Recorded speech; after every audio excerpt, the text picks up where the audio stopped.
ကျွန်တော်အခုဒီဗီဒီယိုလေးထဲမှာဒီ go for go to for ဆိုတဲ့ဒီအသုံးနှစ်ခုရဲ့အဓိပ္ပာယ်လေးတွေကိုရှင်းပြပေးသွားမှာဖြစ်ပါတယ်ဒီ go for မှာအဓိပ္ပာယ်၃မျိုးရှိတယ် go to for မှာအဓိပ္ပာယ်နှစ်ခုရှိပါတယ်ကျွန်တော်စပြီးကြည့်အောင် She is talented so I think she will go for in her career သူမက talented ပါရမီရှိတယ် so ထို့ကြောင့် I think ကျွန်တော်ထင်တယ်ပေါ့နော် she will go for in her career သူမကသူမရဲ့ career မှာ go for okay အောင်မြင်မှုရလိမ့်မယ် go for ရဲ့အဓိပ္ပာယ်ဒီမှာ succeed in the future အနာဂတ်မှာအောင်မြင်မှုရတယ်ဆိုတဲ့အဓိပ္ပာယ်မျိုးဖြစ်ပါတယ် okay များသောအားဖြင့်ဒီအနာဂတ်နဲ့တွဲပြီးတော့သုံးတယ်ပေါ့နော် go for အောင်မြင်မှုရတယ် succeed ဆိုတဲ့အဓိပ္ပာယ် okay နောက်တစ်ခုကြည့်အောင်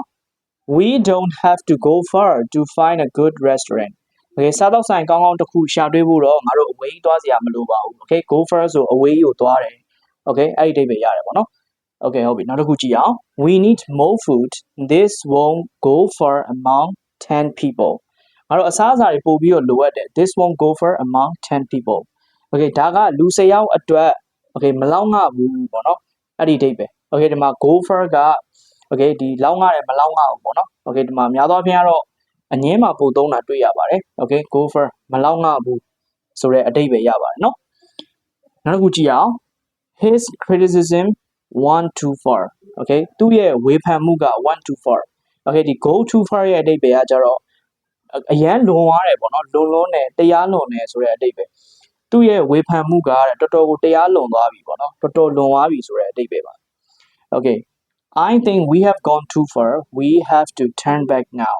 I think we have gone too far we have gone too far ဆိုတာကငါတို့တော်တော်ခရီးလွန်သွားပြီလို့ထင်တယ်ပြောချင်တာကိုရဲရမယ့်နေရာမရပဲနဲ့တော်တော်ကိုခရီးလွန်သွားပြီတော်တော်အဝေးကြီးကိုသွားလိုက်တယ်ဆိုတဲ့သဘောမျိုးပေါ့နော်